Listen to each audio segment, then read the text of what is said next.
بالله من الشيطان الرجيم. بسم الله الرحمن الرحيم. يا أيها الذين آمنوا قوا أنفسكم وأهليكم نارا وقودها الناس والحجارة. صدق الله العظيم.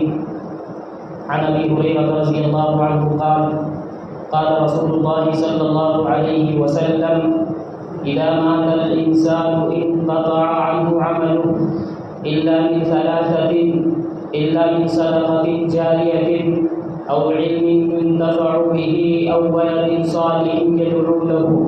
رواه مسلم أو كما قال عليه الصلاة والسلام. محترم سامعین کرام، اللہ تبارک و تعالیٰ نے ہم تمام انسانوں پر بے شمار نعمتوں کا نزول فرمایا. ان میں ایک نعمت جو بہت ہی عظیم شان نعمت ہے وہ ہے اولاد کا ہونا. ہر انسان کی شادی کے بعد یہ خواہش ہوتی ہے کہ وہ کس طرح صاحب اولاد ہو جائے، اور پھر مزید اس بات کی دعا ہونی چاہیے. اللہ کے جو نیک بندے گزرے ہیں، انبیاء کرام گزرے ہیں، وہ تمام کے تمام نیک اولاد کی دعائیں کیا کرتے تھے. سورۃ الصافات کے اندر حضرت ابراہیم علیہ السلام کے بارے میں موجود ہے. حضرت ابراہیم علیہ السلام اللہ تبارک و تعالیٰ سے یہ دعا کر رہے تھے: رب هب لي من الصالحین، اے میرے پروردگار مجھے نیک اور فرمانبردار بیٹا عطا فرما دیجیے. اسی طرح جب خانہ کعبہ کی تعمیر مکمل ہوئی تو حضرت ابراہیم علیہ السلام نے 3 دعائیں کی تھیں.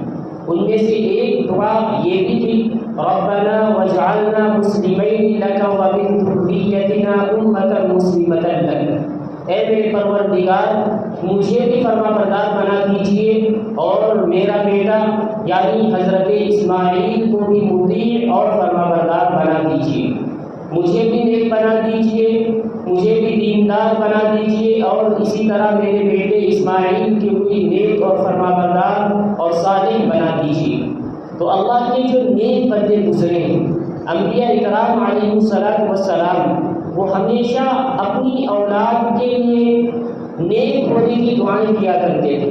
اللہ تبارک و تعالیٰ نے سورۃ الفرقان کے اندر جو اللہ کے مخصوص بندے ہیں ان کے جو اوصاف بیان کیے گئے ہیں، ان کے ایک آخری وصف یہ بھی بیان کیا گیا ہے: والذین یقولون ربنا هب لنا من ازواجنا وذریاتنا قرۃ اعین.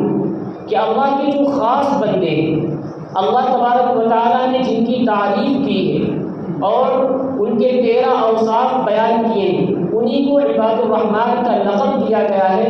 ان کی یہ صفت ہے کہ وہ ہمیشہ یہ دعا کیا کرتے ہیں: والذین یقولون ربنا هب لنا من ازواجنا وذریاتنا قرۃ اعین.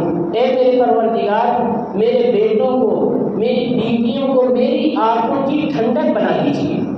آنکھوں کی ٹھنڈک کیا ہے؟ کہ ایک انسان مسجد کے اندر داخل ہو، اس کا بیٹا مصلی پر نماز پڑھا رہا ہو تو یہ آنکھوں کی ٹھنڈک ہے. ایک انسان اپنے گھر کے اندر داخل ہوتا ہے، اس کی بیوی قرآن کریم کی تلاوت کر رہی ہے، اس کی بیوی نماز پڑھ رہی ہے، اس کی بیوی گھر کے اندر تعلیم کر رہی ہے، اپنے بچوں کی تربیت کی فکر کر رہی ہے، تو گویا کہ یہ آنکھوں کی ٹھنڈک ہے. انسان مسجد میں داخل ہو، رمضان کا مہینہ ہو، اس کا بیٹا مصلی پر تراویح پڑھا رہا ہوتا ہے، انسان مسجد میں داخل ہو، اس کا بیٹا منبر رسول کے اوپر بیٹھ کر بیان کر رہا ہوتا ہے، تو اس کے باپ کے دل کے اندر جو ایک خوشی ہوتی ہے، اس خوشی کا نام قرۃ اعین یعنی آنکھوں کی ٹھنڈک ہے. تو ہمیشہ نیک اولاد کی دعا کرنی چاہیے. نیک اولاد کی تو دعا کریں، لیکن اس کے ساتھ ساتھ یہ صفت لگا کہ اے اللہ مجھے نیک صالح بیٹا یا بیٹی عطا کر دیجیے. چونکہ اللہ کے جتنے بھی پیغمبر گزرے ہیں سب نیک اولاد کی دعائیں کیا کرتے تھے. اگر اولاد نیک ہوگی، دیندار ہوگی، حافظ ہوگا، عالم ہوگا آپ کا بچہ، آپ کی بچی عالمہ ہوگی، تو دنیا کے اندر بھی آپ کو اس کی وجہ سے عزت ملے گی، اور مرنے کے بعد بھی وہاں جو اجر عظیم آپ کو ملے گا گا وہ تو ملے گا ہی۔ دنیا کے اندر جب کسی کا بچہ قرآن کریم سنائے گا، حافظ قرآن ہو جائے گا، تراویح سنائے گا، لوگوں کی زبان پہ یہ ہوگا کہ فلاں کا بیٹا فلاں مسجد کے اندر تراویح سنا رہا ہے، فلاں کا بیٹا فلاں موقع پر بیان کر رہا ہے، فلاں کا بیٹا منبر رسول کے اوپر بیٹھ کر بہت اچھے انداز میں تقریر کر رہا ہے، تو یہ اس کے والدین کے لیے بہت ہی اعزاز کی بات ہے کہ دنیا کے اندر اس کی عزت ہو رہی ہے اس حافظ اور عالم بیٹے کی وجہ سے۔ اب ذرا تصور کریں کہ ایک بیٹا حافظ بھی نہیں، دیندار بھی نہیں، دنیا دار ہے، دنیا کے کاموں کے اندر پڑا رہتا ہے، یا مان لیجیے خرافات کے اندر ملوث ہو گیا، گندے گندے کام کر رہا ہے، تو اس کی وجہ سے جو بدنامی ہو رہی ہے اس کے والدین کی بدنامی ہو رہی ہے۔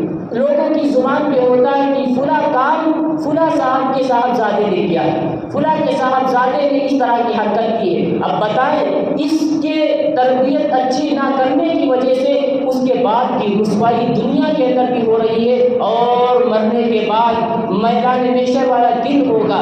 یہ بچے اگر آپ کی اس کی اچھی تربیت نہیں کی، حافظ نہیں بنایا، عالم نہیں بنایا، مسجد سے نہیں جڑ پایا، قرآن سے نہیں جڑ پایا، دنیا داری کے اندر ملوث رہا، خرافات کے اندر ملوث رہا، تو یہ بیٹا جس سے آپ بڑی محبتیں جتاتے ہیں، بڑا پیار کرتے ہیں، یہی بیٹا آپ کا گریبان پکڑ لے گا۔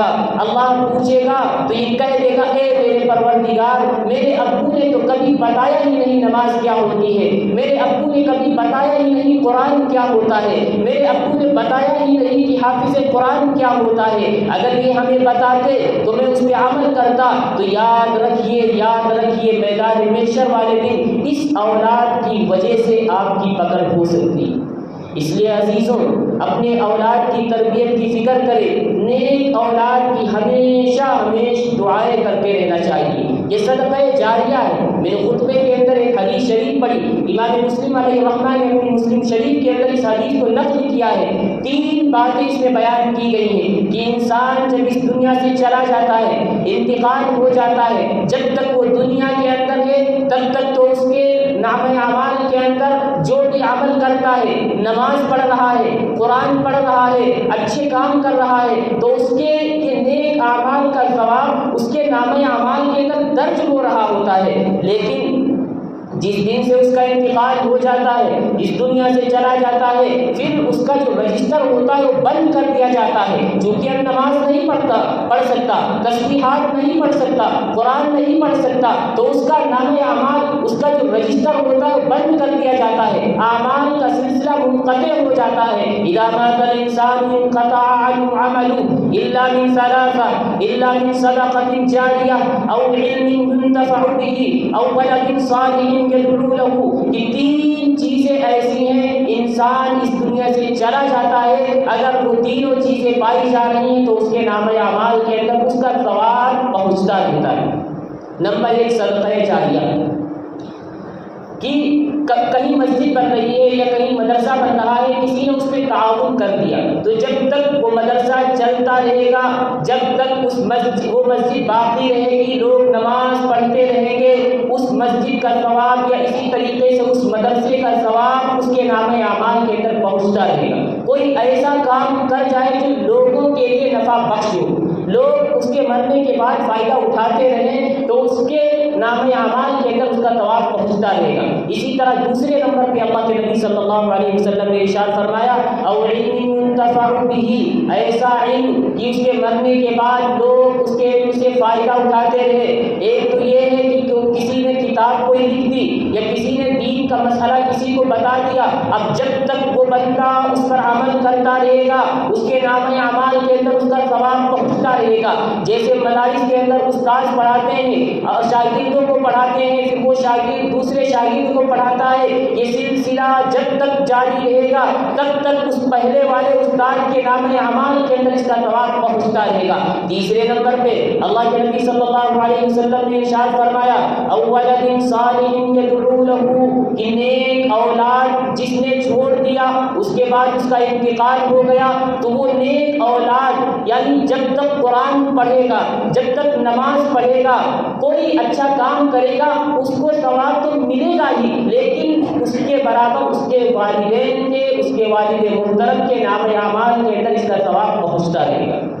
آپ نے اپنے بچے کو حافظ بنا دیا، وہ دنیا کے اندر چاہے ارادہ کرے نہ کرے، نیت کرے نہ کرے، تب بھی اس کا ثواب آپ کے نام اعمال کے اندر پہنچ رہا ہے۔ قرآن کریم کی تلاوت کر رہا ہے، اپنے والد محترم کے بارے میں نیت نہیں بھی کر رہا، تب بھی اللہ تبارک و تعالیٰ اس کے نام اعمال کے اندر اس کا ثواب پہنچاتا رہتا ہے۔ تو اب ذرا غور کریں کہ مرنے کے بعد ہر ایک کو نیکیوں کی ضرورت ہوگی۔ انسان ایک ایک نیکی کی خاطر ایک دوسرے کے پاس جائے گا، اپنی بیوی کے پاس جائے گا، بیوی بھی انکار کر دے گی، بیوی اپنے شوہر کے پاس جائے گی، شوہر بھی انکار کر دے گا، کوئی کسی کا نہیں ہوگا۔ یاد رکھیے گا، وہاں اگر کام آئیں گے تو آپ کے اعمال کام آئیں گے۔ اگر آپ کے نیک اولاد ہے، آپ نے اپنے بچے کو حافظ بنا دیا، آپ نے اپنے بچے کو عالم دین بنا دیا، تو یہ بچہ آپ کی سفارش کروا کے آپ کو جہنم سے نکال کر جنت کے اندر پہنچا دے گا۔ تو کتنا بڑا فائدہ ہوا دنیا کے اندر بھی اور مرنے کے بعد بھی اتنا بڑا فائدہ ہوا۔